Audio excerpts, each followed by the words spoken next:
I'm Amanda Wright, 34, a real estate agent who worked her way up from nothing to afford my dream $630,000 condo in downtown Boston. My controlling parents never supported my career choice, but they sure wanted my property. What they didn't expect was that champagne bottle they smashed against my head at my brother's birthday party would lead to me discovering a secret about their house. Before I tell you how I ended up with a champagne bottle to my head at my brother's party, drop a comment telling me where you're watching from, and subscribe if you want more stories about standing up to toxic family members. Growing up in suburban Massachusetts, my childhood looked perfect from the outside. Our colonial-style house, with its manicured lawn and white picket fence, was the envy of the neighborhood. My father, Robert Wright, worked as a senior loan officer at a prestigious bank, while my mother, Catherine, maintained our home with military precision. But behind closed doors, that perfectionism morphed into something darker. From my earliest memories, every aspect of my life was controlled. My grades weren't just expected to be good, they had to be perfect. Anything less than an A resulted in privileges revoked and hours of additional studying. My appearance was scrutinized daily, with my mother selecting my outfits and criticizing my hair, weight, and posture constantly. "Stand up straight, Amanda. No one likes a girl with slouched shoulders," she would say while physically pushing my shoulders back until it hurt. The control extended to every penny I earned. When I was 14, I started babysitting for neighbors on weekends. My parents insisted I hand over every dollar I made for my college fund. The same happened with my job at the local ice cream shop when I turned 16. Every paycheck went straight into their hands. "We're teaching you financial responsibility," my father would say as he pocketed my hard-earned money. "This will all be waiting for you when you go to college." My privacy was non-existent.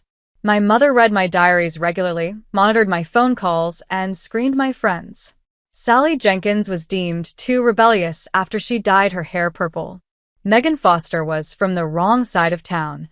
By high school, I'd learned to keep my real thoughts locked away where no one could find them. Meanwhile, my younger brother Daniel received completely different treatment. For years my junior, he was the golden child who could do no wrong. When he brought home B grades, my parents celebrated his effort. When he quit the swim team because he didn't enjoy it, they supported his decision. The contrast was stark and painful. "Your brother is a boy," my mother explained once when I questioned the double standard. "The world expects different things from him." The breaking point came during my senior year of high school. I'd been accepted to both my parents' alma mater, an Ivy League university, and the state college with a strong business program. The state school offered me a partial scholarship. When I announced my decision to attend the state college, my parents erupted. "We didn't raise you to be mediocre," my father shouted. "Right family members attend Ivy League schools." When I stood my ground, they delivered their ultimatum: choose their preferred school or receive zero financial support. That night, I discovered the truth about my college fund when my father admitted they had spent most of it on home renovations and luxury vacations. I chose independence. At 18, I moved into a dingy dormitory at the state college with exactly $347 to my name. I immediately found 3 jobs: morning shifts at the campus coffee shop, evening waitressing at a local restaurant, and weekend hours at the university library. I slept 4 hours a night and ate ramen noodles more often than not. During my junior year, I met Marissa Lawson, a successful real estate agent who came to give a guest lecture in my business marketing class. Something about her confidence and straightforward approach resonated with me. After class, I approached her with questions and, to my surprise, she offered me an internship at her small agency. "You've got hunger in your eyes," she told me. "That's something I can't teach." I graduated with my business degree despite my parents' constant predictions of failure. They didn't attend my graduation. Instead, I received a card with a $20 bill inside and a note saying, "Hope this was worth it." With Marissa's recommendation, I landed an entry-level position at a small real estate firm in Boston. My first apartment was a studio the size of a walk-in closet, with a shower that leaked and windows that rattled. But it was mine, paid for with my own money. I worked 80-hour weeks, taking every client nobody else wanted. I showed properties at 6 in the morning and midnight. I researched neighborhoods obsessively to become an expert. After 8 months, I made my first big commission on a luxury condo sale to a tech executive. Instead of celebrating, I put every penny into savings. For 6 years, I lived frugally, building my client base and reputation. I switched to a larger agency with better commission rates. I upgraded to a slightly larger apartment, but still saved aggressively. Every financial decision was calculated toward one goal: buying my own place. When I turned 30, I had enough saved for a down payment. After months of searching, I found it, a beautiful 2-bedroom condo in one of Boston's most desirable neighborhoods. The $630,000 price tag represented every sacrifice, every late night, every missed social event of the past decade. When I signed those closing papers, I cried tears of pure pride. Throughout these years, I maintained minimal contact with my parents. Holiday phone calls and occasional text messages were the extent of our relationship.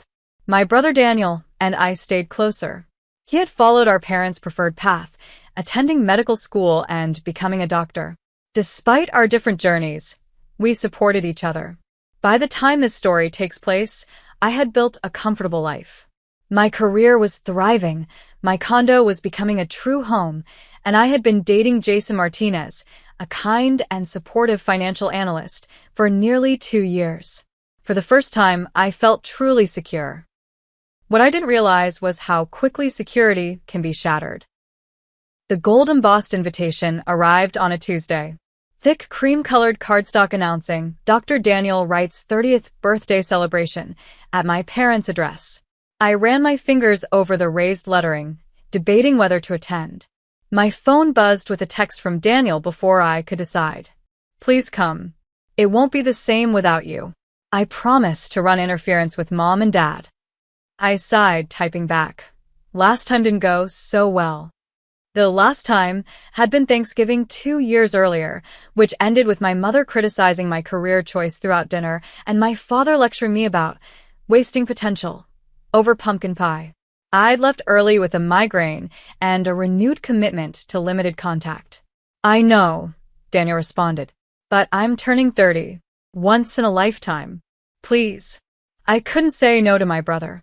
Despite our different relationships with our parents, he had always been my ally.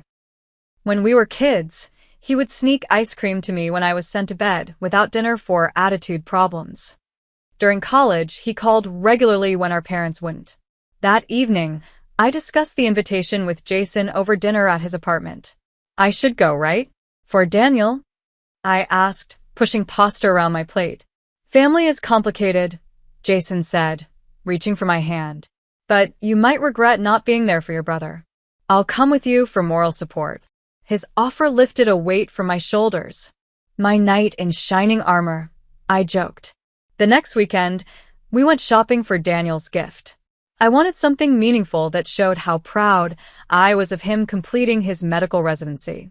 We found it at an upscale watch store, a beautiful timepiece he had admired months ago. It cost nearly $1,000, but Daniel was worth it. Selecting an outfit proved more challenging. I wanted to look successful but not flashy, attractive but not in a way my mother could criticize.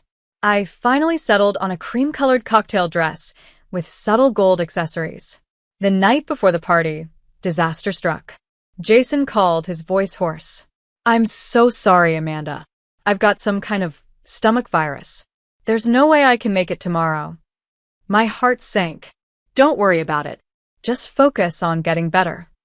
"Are you sure you'll be okay going alone?" he asked between coughs. "I'll manage," I promised, more confidently than I felt. Saturday arrived with perfect spring weather. I drove the 40 minutes to my parents' affluent suburb, anxiety building with each mile. Their house looked even more imposing than I remembered. New landscaping adorned the front yard, and several luxury cars lined the circular driveway. I parked on the street and sat in my car for 10 minutes, gathering courage and repeating the mantra my therapist had suggested. I am an adult. I control how I respond. I can leave anytime. Finally, I grabbed Daniel's gift and approached the front door. Before I could ring the bell, it swung open to reveal my brother's smiling face. Mandy, you made it. He pulled me into a tight hug, using my childhood nickname. Happy birthday, Danny, I said, returning his embrace. Inside, the house was filled with people, many I didn't recognize. My parents stood near the fireplace, champagne flutes in hand, deep in conversation with another couple. My mother wore an expensive-looking navy dress with a pearl necklace I hadn't seen before. My father's custom suit screamed of recent purchase. When they noticed my arrival, their greetings were cordial but cold. Amanda, my mother said, air-kissing near my cheek. That dress is interesting. Hello, Mother. Father. I nodded at them both. The house looks different. New furniture? Just a few updates, my father replied dismissively. Daniel, introduce your sister around.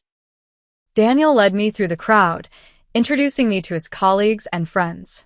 I met Stephanie Bennett, his girlfriend of 8 months, a pediatric nurse with kind eyes and a genuine smile. We clicked immediately. Daniel talks about you all the time, she confided. I feel like I already know you. As we chatted, I spotted my mother's sister, Aunt Helen, by the buffet table. Unlike my parents, Aunt Helen had always shown me unconditional support. She sent care packages during college and called regularly to check on me. Amanda, she exclaimed, hugging me warmly. Look at you, so successful and beautiful. We caught up quickly, but something in her expression seemed worried. When Daniel and Stephanie moved away to greet new arrivals, Aunt Helen leaned closer. How are things with your parents? She asked quietly. Same as always, I shrugged. Cold but civil. She frowned slightly. They've been acting strange lately. Your father keeps talking about investment problems, and your mother seems more on edge than usual. Before I could ask for details, my mother appeared, asking Aunt Helen to help with something in the kitchen. As the party continued, I noticed more signs of my parents' affluence. Catered food from Boston's most expensive restaurant, a professional bartender serving top-shelf liquor, and subtle but costly renovations throughout the house. I overheard my father bragging to his golf buddies about Daniel's new position at a prestigious hospital. Following in the Wright family tradition of excellence, he boasted, pointedly ignoring my presence nearby. My first direct confrontation came when I was examining family photos on the mantel. My mother appeared beside me, martini in hand. You've gained weight, she observed. Real estate must not keep you very active. I took a deep breath. Actually, I've been training for a half marathon. She raised an eyebrow skeptically and changed subjects. Is that boyfriend still in the picture? James. Jason. I corrected. Yes, almost 2 years now. He's homesick today. Convenient, she murmured, walking away. Later, my father cornered me near the drinks table. So, is this real estate thing still working out? Not too late to get a real degree, you know. Instead of taking the bait, I smiled pleasantly. It's going extremely well, actually. I closed on a waterfront property last month. 7-figure commission. His expression soured, but a family friend nearby overheard and asked about the current market. Soon I had a small group interested in my insights on Boston real estate trends. I couldn't help noticing my parents' annoyed glances as I held court. Daniel flitted between groups, clearly trying to keep everyone happy. The strain showed in his tight smile and the way he kept checking that our parents and I remained in separate conversations. At one point, he pulled me aside. Thanks for being here. It means a lot. I wouldn't miss it, I assured him. Though it seems like you invited half of Boston. He laughed nervously. Mom and Dad insisted on making it a big event. You know how they are about appearances. As the afternoon progressed, I managed to enjoy myself despite the undercurrent of tension. Then Aunt Helen caught my arm as I headed to the bathroom. Be careful, she whispered. Your parents were asking me about your finances earlier. Very odd questions. Her warning sent a chill through me, but I didn't have time to ask for details before she was called away. Little did I know how prophetic her concern would prove to be.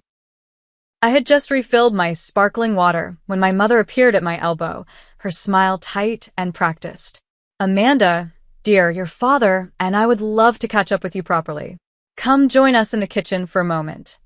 Her tone was pleasant, but her grip on my arm brooked no argument. In the kitchen, my father stood leaning against the marble island, swirling amber liquid in a crystal tumbler. "There's our girl," he said with unusual warmth. "Quite a gathering for your brother, isn't it?" I nodded, immediately suspicious of their friendliness. My parents didn't do warm family chats without an agenda. "Daniel deserves it," I said cautiously. "He worked hard for his medical degree." "Yes, we're very proud," my mother agreed, refilling her wine glass. "Speaking of careers, how is the real estate market these days?" "Still holding strong in Boston. It's competitive but profitable if you know the neighborhoods," I answered. My father nodded with sudden interest. "Fascinating business property. Always a good investment when you choose wisely." "Which areas are performing best right now?" my mother asked, her tone casual but her eyes sharp. "Downtown and the Seaport District are still hot.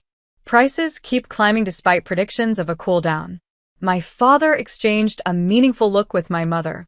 "You must see some beautiful properties in those areas."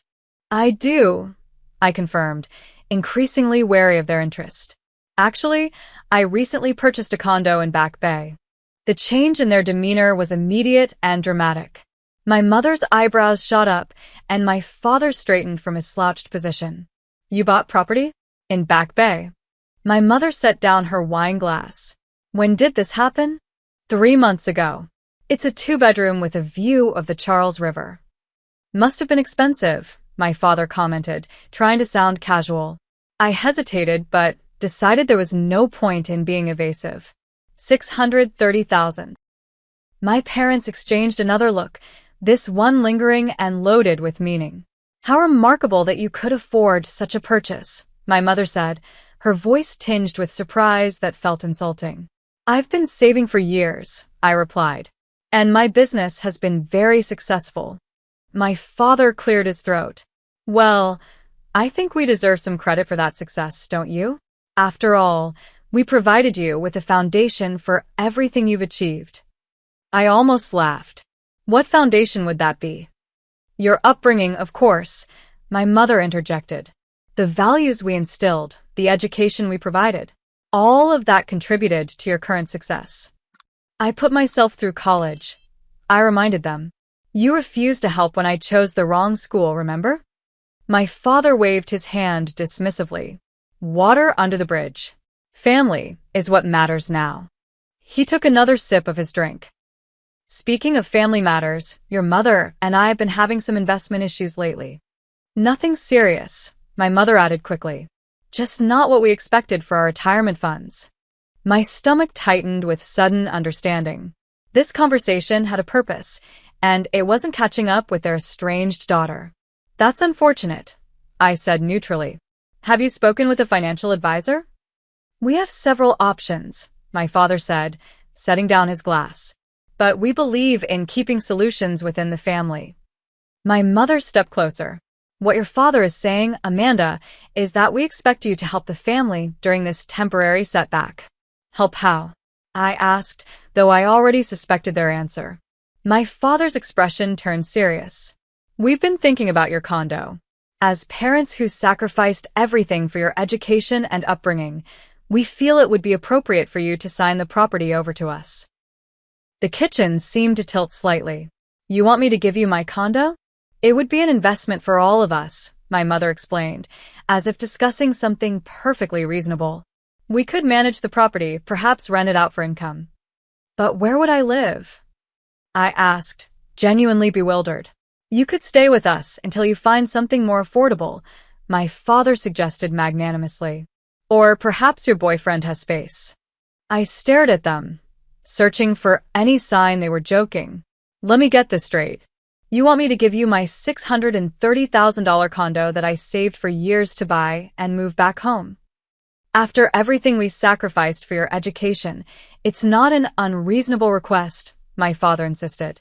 "You didn't pay a penny toward my education," I reminded him. "I worked 3 jobs and took out student loans." My mother's eyes narrowed. "That's not how we remember it. We contributed significantly to your college expenses." "That's simply not true," I said firmly. Regardless, my father interjected. Children owe their parents for raising them. It's a matter of respect and gratitude. I'm grateful for the roof over my head growing up, I conceded. But that doesn't entitle you to my property. My father's face darkened. You might want to reconsider your position, Amanda. This decision will certainly affect how we structure our will. Your brother has always been more appreciative of family obligations. Are you threatening to disinherit me if I don't give you my condo? I asked incredulously. We're simply stating facts, my mother said coldly. I took a deep breath. The answer is no. I worked too hard for that property to simply hand it over. My mother's lips thinned to a tight line.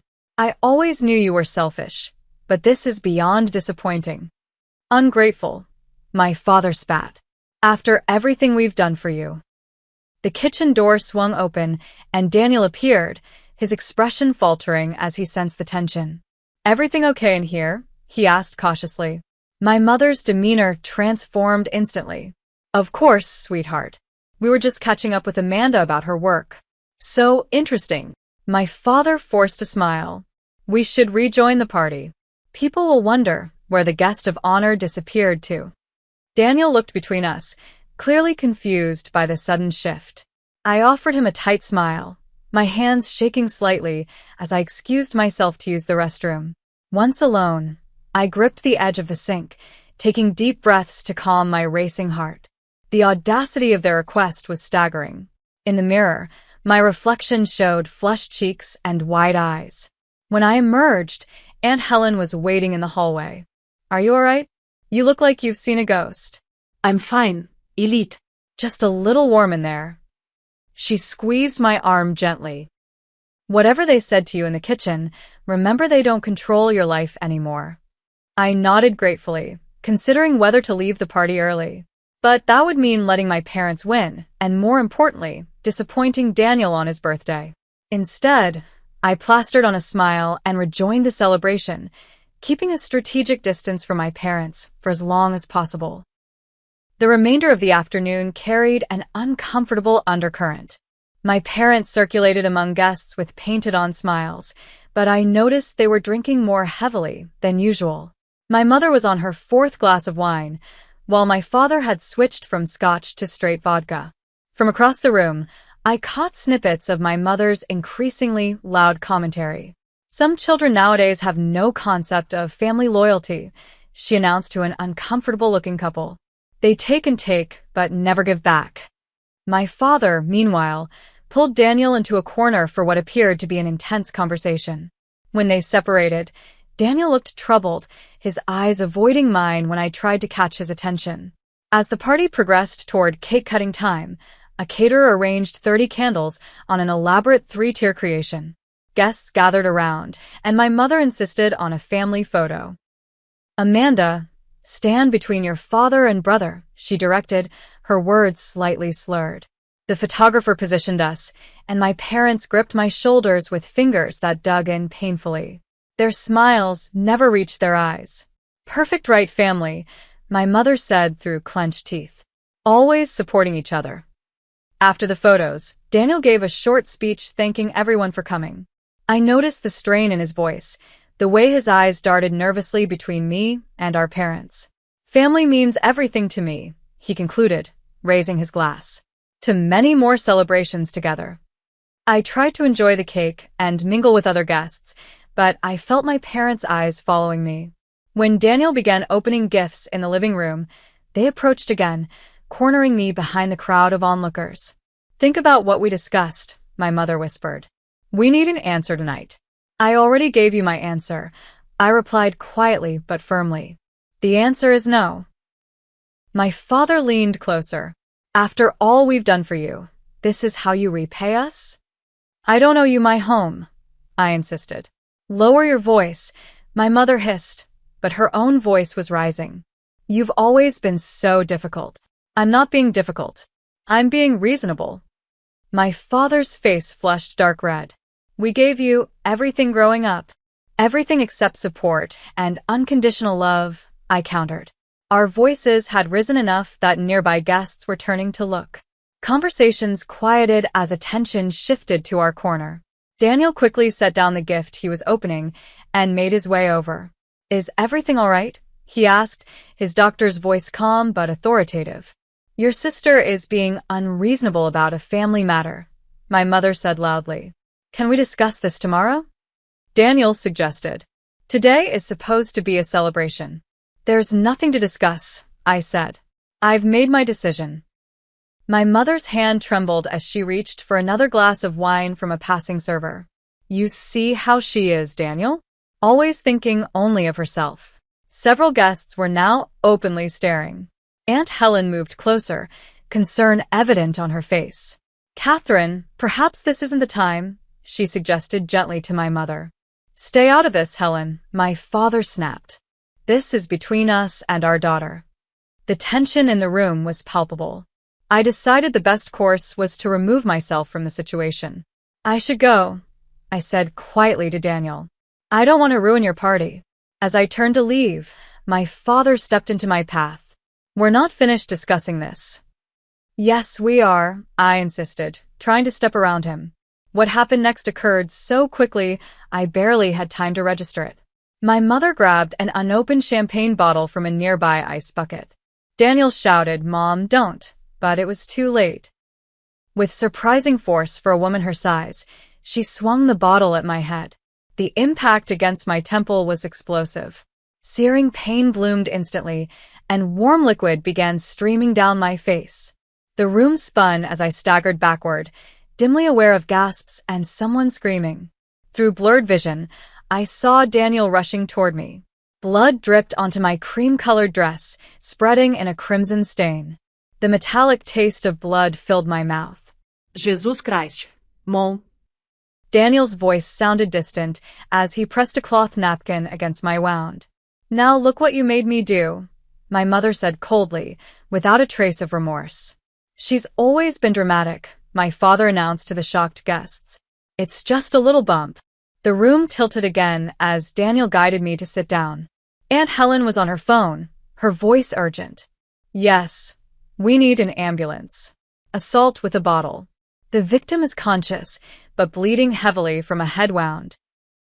"Don't call an ambulance," my father ordered. "This is a family matter." Daniel, still applying pressure to my wound, glared at him. "She needs medical attention. There's a possible concussion and she'll need stitches." Stephanie appeared with a first aid kit and began helping Daniel clean the wound. "The cut is deep," she murmured professionally. "Definitely needs stitches." Through the fog of pain and shock, I heard my mother explaining to concerned guests. She was being impossible.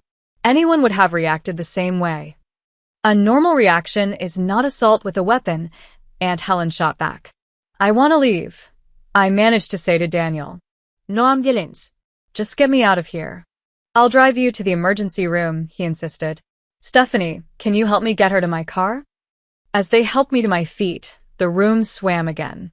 Through the doorway, I caught a final glimpse of my parents. My mother was already pouring another glass of wine, while my father angrily dismissed concerned guests who were gathering their belongings to leave. "This is what happens when children don't respect their parents," I heard my mother say as Daniel and Stephanie guided me outside.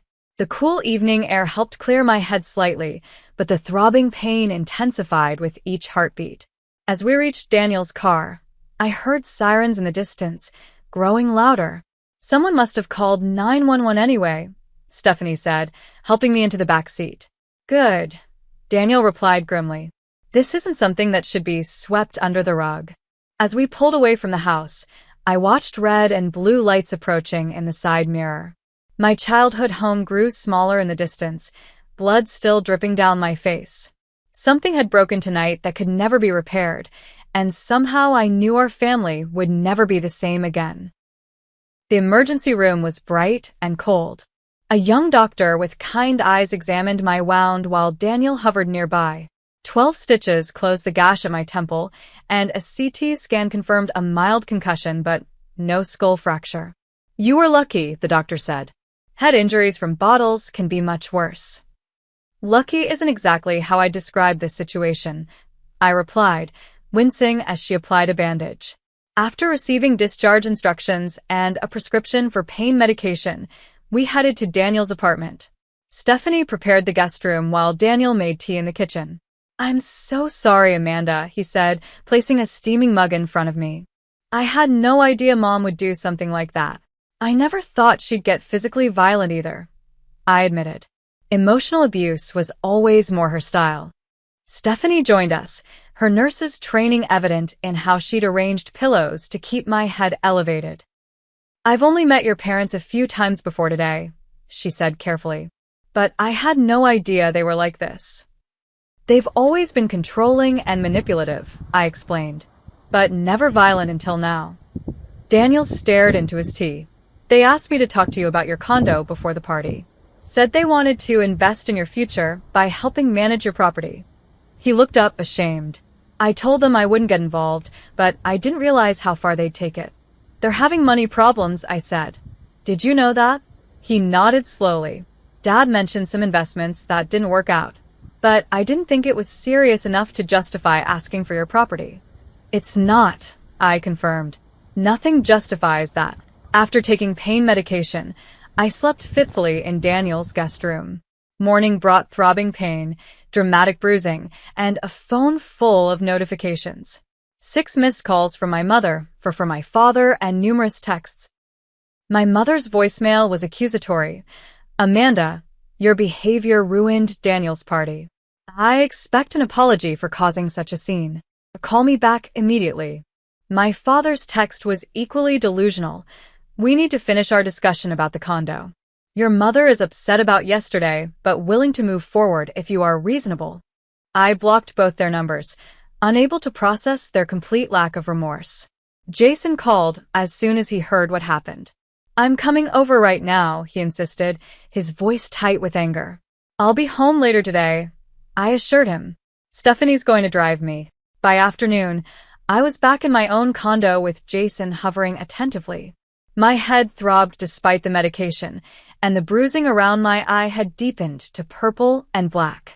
"I should have been there," Jason said for the 10th time, gently applying ice to reduce the swelling. "Then we might both be sporting matching concussions," I replied. The week that followed was a blur of pain, intermittent dizziness, and emotional processing. I took time off work, grateful for understanding colleagues who covered my appointments. Jason stayed over most nights, cooking meals and ensuring I followed the concussion recovery protocols. On Thursday, Daniel stopped by with a small stack of mail. "These came to the house for you," he explained. "I grabbed them when I went to get some of my things." I raised an eyebrow. "You're not staying with them anymore?" "After what happened? No way." He set the mail on my coffee table. "Stephanie and I are looking for our own place." As he left, I idly sorted through the envelopes. Most were junk mail, but one caught my attention. Official correspondence from First National Bank addressed to Trustee of Wright Family Trust. "That's weird," I murmured, opening it carefully. The letter inside referred to mortgage payment delinquency and requested the trustee contact the bank urgently. What confused me was why it had come to me. I had no knowledge of any family trust, let alone being its trustee. Curious, I opened my laptop and began searching public property records for my parents' house. What I found stunned me. The property wasn't owned by Robert and Catherine Wright, but by the Wright Family Trust, established 20 years earlier. Further digging revealed the trust had been created by my grandparents before their deaths.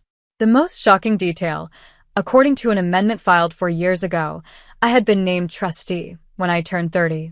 "That can't be right," I said aloud, rereading the documents.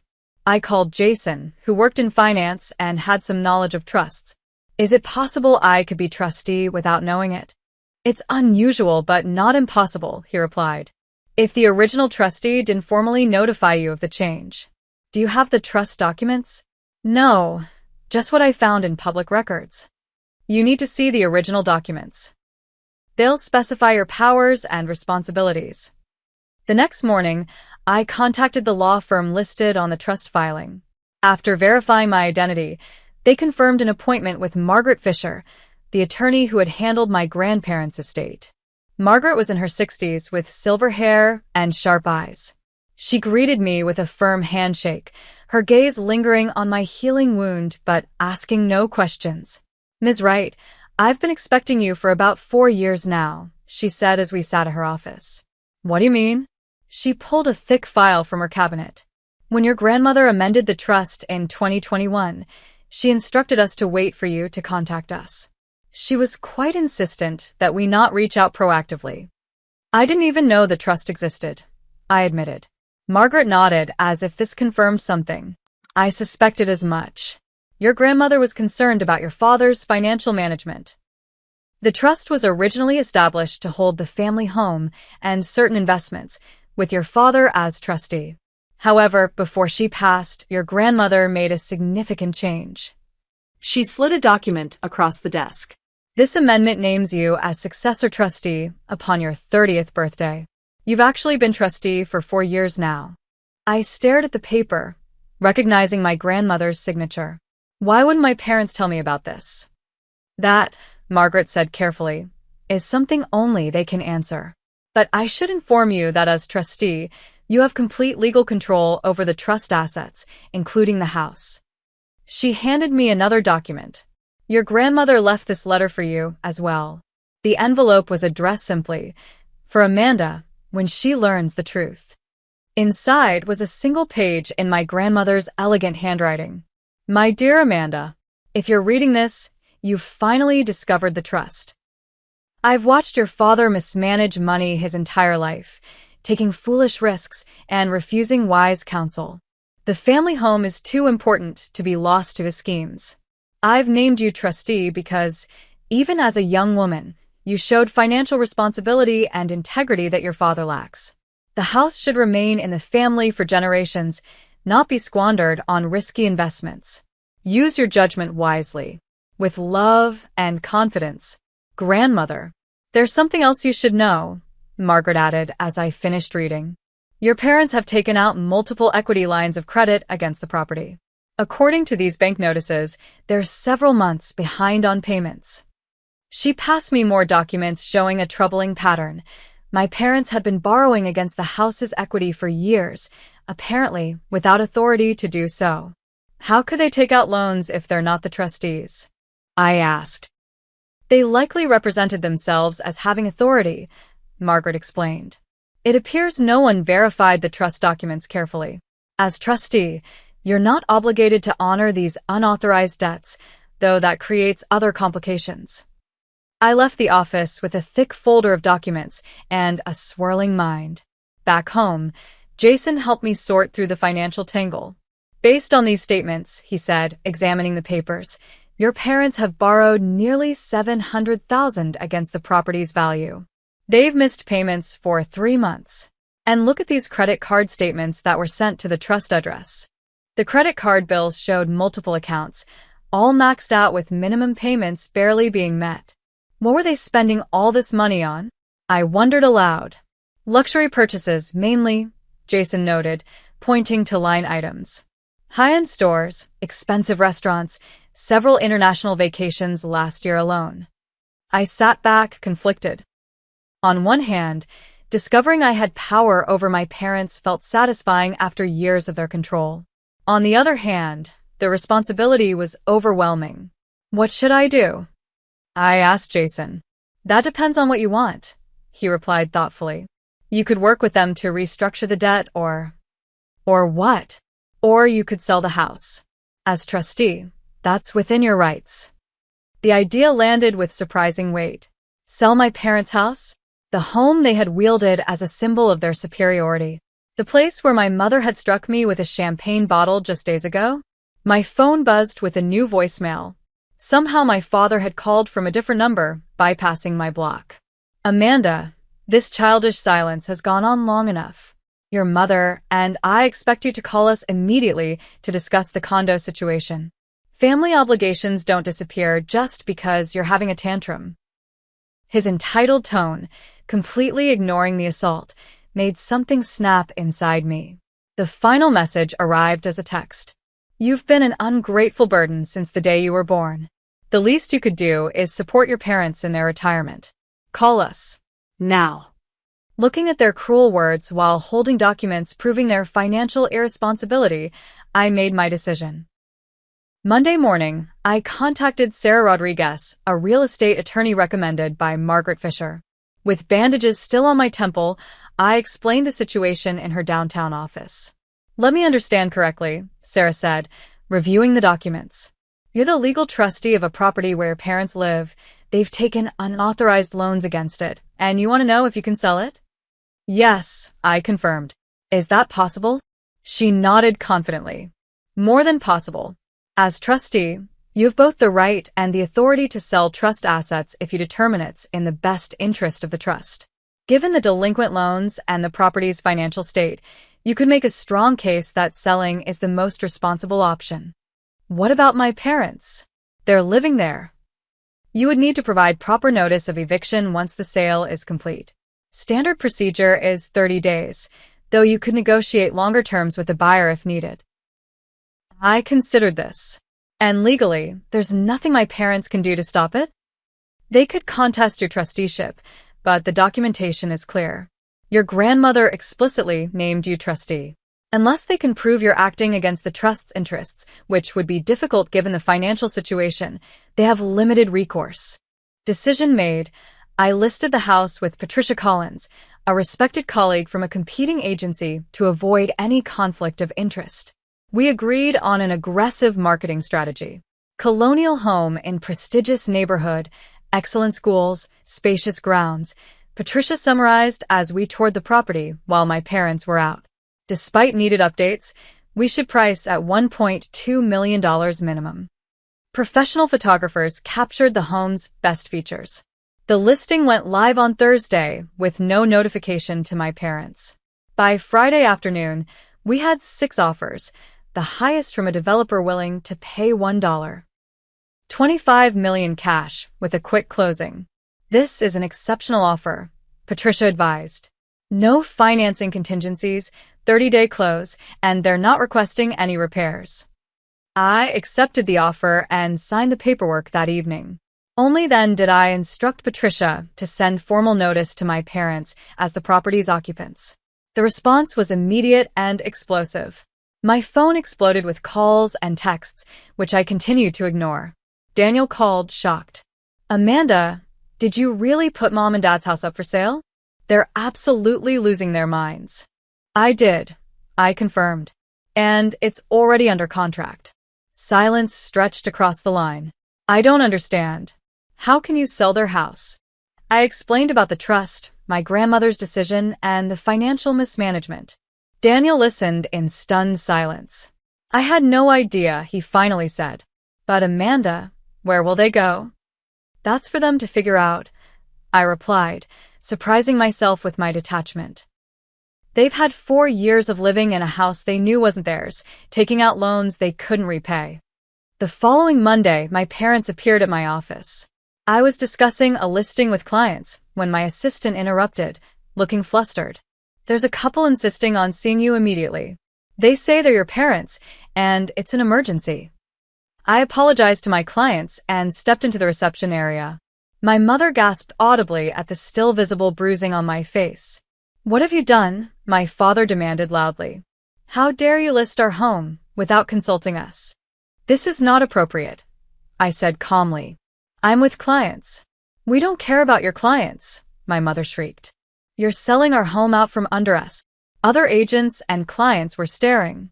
I signaled to security, who approached immediately. "Please escort these people out," I requested. "They're disrupting business." "You can't do this," my father shouted as the security guard led them toward the door. "We're your parents." "We'll contest this in court," my mother added. "You'll regret this, Amanda." After they left, I returned to my clients, hands shaking but voice steady. "I apologize for the interruption. Family dispute. Now, about the master bathroom options." That afternoon, I filed for a temporary restraining order based on the assault at Daniel's party and their appearance at my workplace.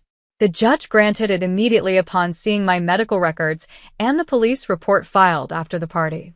With the restraining order in place and the house sale proceeding, I agreed to meet my parents at a neutral location with Daniel present.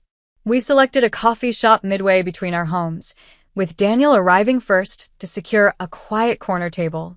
My parents arrived looking disheveled and angry. My father's normally immaculate appearance had given way to wrinkled clothes and uncombed hair. My mother's makeup couldn't hide the dark circles under her eyes. "You had no right to sell our home," my father began immediately, his voice shaking with rage. "I have every legal right," I replied calmly. "As trustee of the Wright Family Trust, I'm authorized to make decisions regarding trust assets." "What nonsense is this?" my mother demanded. "What trust?" I placed my grandmother's letter and the trust documents on the table. The trust grandmother established 20 years ago. The one that names me trustee as of my 30th birthday. The one that legally owns the house you've been living in. My father snatched up the documents, his face reddening as he read. "This can't be legal. Your grandmother would never do this to us." "She did exactly this," I said, "because she knew you couldn't be trusted with money." My mother grabbed the letter, her hands trembling as she read my grandmother's words. "This is a forgery. It has to be." "It's not," Daniel interjected quietly. "I called grandmother's old friend Judith yesterday. She confirmed everything. She was a witness when grandmother amended the trust." My father slammed his fist on the table. "We'll contest this in court. No judge will allow a daughter to throw her parents out of their home." "My attorney disagrees," I replied. "The documentation is clear and legally binding. But if you want to waste money on legal fees, that's your choice." "Where are we supposed to go?" my mother asked, her voice suddenly small. "We've lived in that house for 35 years. For the first time, I felt a flicker of compassion. "I've instructed my attorney to offer you a proposal. The house is selling for $1.25 million. After paying off the unauthorized loans you took, there will be approximately $550,000 remaining. I'm prepared to give you 30% of that amount, enough for a comfortable new start." 30%, my father scoffed. "Of our own house." "Not your house," I corrected. "A house you've been living in without legal ownership. A house you nearly lost to foreclosure due to loans you couldn't repay." "What's the catch?" my mother asked suspiciously. "Two conditions. First, a public apology for the assault at Daniel's party. Second, acknowledgement that you have no claim to my condo or any other property I own." My father's face twisted with rage. "Apologize? For disciplining an ungrateful child." "You hit me with a champagne bottle," I reminded him. "That's assault, not discipline." "You provoked me," my mother insisted. "Anyone would have reacted the same way." Daniel stared at her incredulously. "Mom, no one reacts to a disagreement by smashing a bottle into someone's head. That's not normal or acceptable." "We're not apologizing for something that was your fault," my father declared. I gathered the documents and stood up. "Then the house will be sold, the loans paid off, and the remaining proceeds will go back into the trust. You have until closing to vacate the property." "You can't do this to us," my mother wailed. "We're your parents. The house will be sold," I repeated. "What happens next is your choice." As I turned to leave, my father called after me, "You'll regret this, Amanda.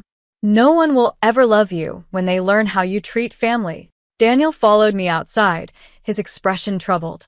"Are you sure about this, Amanda? They assaulted me, tried to take my home, and still refused to acknowledge any wrongdoing," I pointed out. "What would you have me do?" He sighed heavily. "I don't know. It just feels wrong somehow." "It feels wrong because we were raised to believe parents are always right and children always owe them, regardless of how they behave," I said gently. "That's not how healthy relationships work." The following weeks were tense.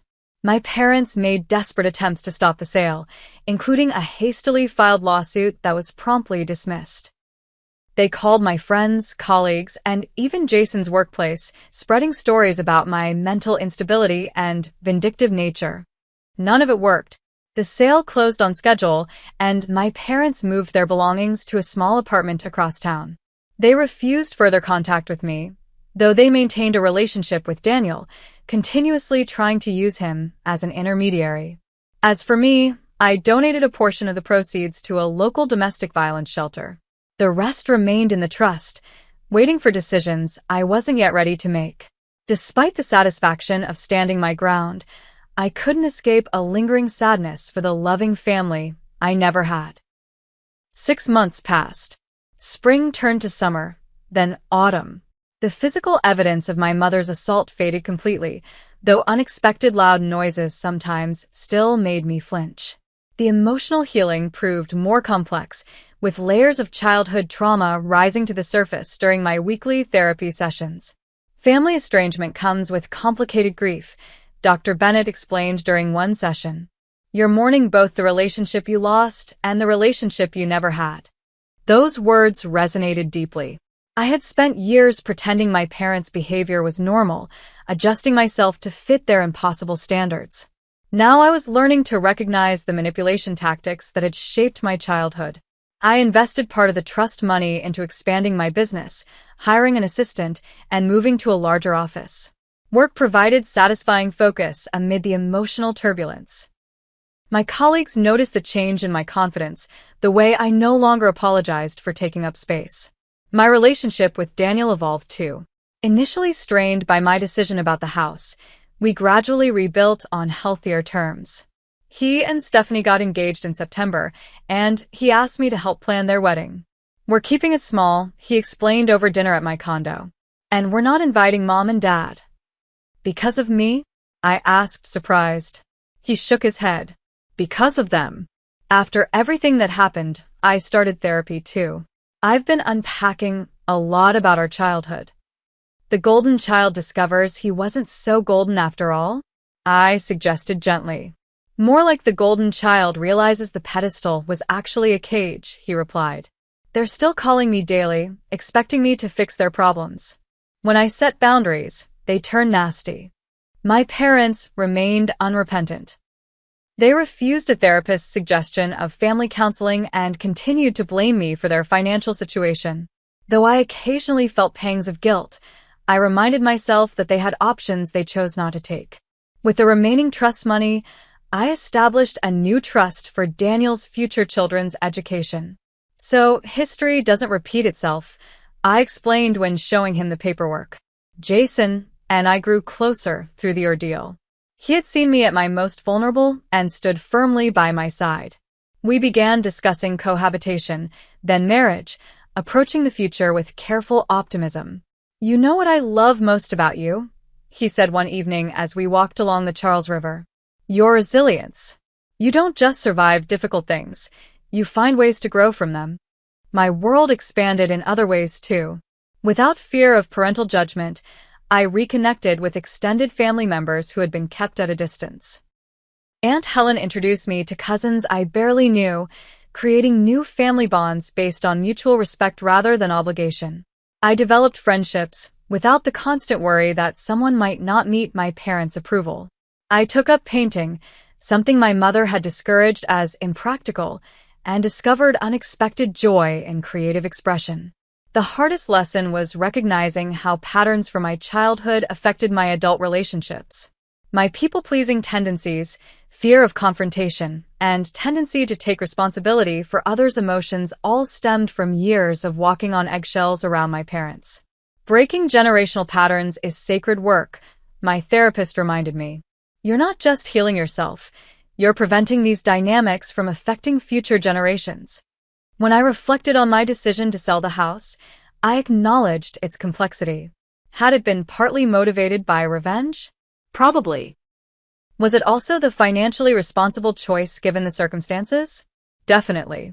Life rarely offers morally simple solutions, especially when family is involved. I learned that sometimes walking away isn't enough.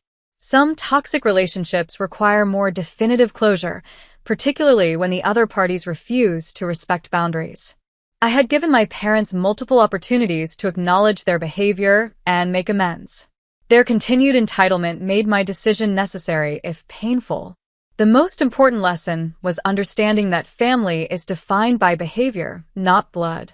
The people who truly cared about my well-being had supported me through this difficult time without conditions or expectations. That was family in the truest sense. Family doesn't hit you with champagne bottles when you don't give them what they want, as Jason put it simply. I built a chosen family of friends who celebrated my successes without jealousy and supported me through challenges without keeping score. I learned to recognize love that didn't come with strings attached. On the anniversary of the confrontation at Daniel's party, I took a personal day and hiked to a scenic overlook outside the city. As I watched the sun setting over Boston, I felt a sense of peace that had eluded me for most of my life. The path forward wasn't perfectly clear, but for the first time, it was truly mine to choose. I had broken free from the cycle of seeking approval I would never receive and learned to validate my own choices. Some might view my story as tragic, the permanent fracturing of a family. I see it differently. It's a story about finding the courage to demand respect, about refusing to accept abuse disguised as love, about building a life defined by authenticity rather than fear. If you're watching this and struggling with toxic family dynamics, remember that you deserve relationships that build you up rather than tear you down. Setting boundaries isn't selfish, it's necessary for your well-being. And sometimes, the family that matters most is the one you create for yourself. Have you ever had to make a difficult decision to protect yourself from toxic family members? What helped you find the strength to stand your ground? Share your experiences in the comments below, and if this story resonated with you, please like, subscribe, and share it with someone who might need to hear that they're not alone. Thank you for listening to my journey, and remember that healing is possible, even from the deepest wounds.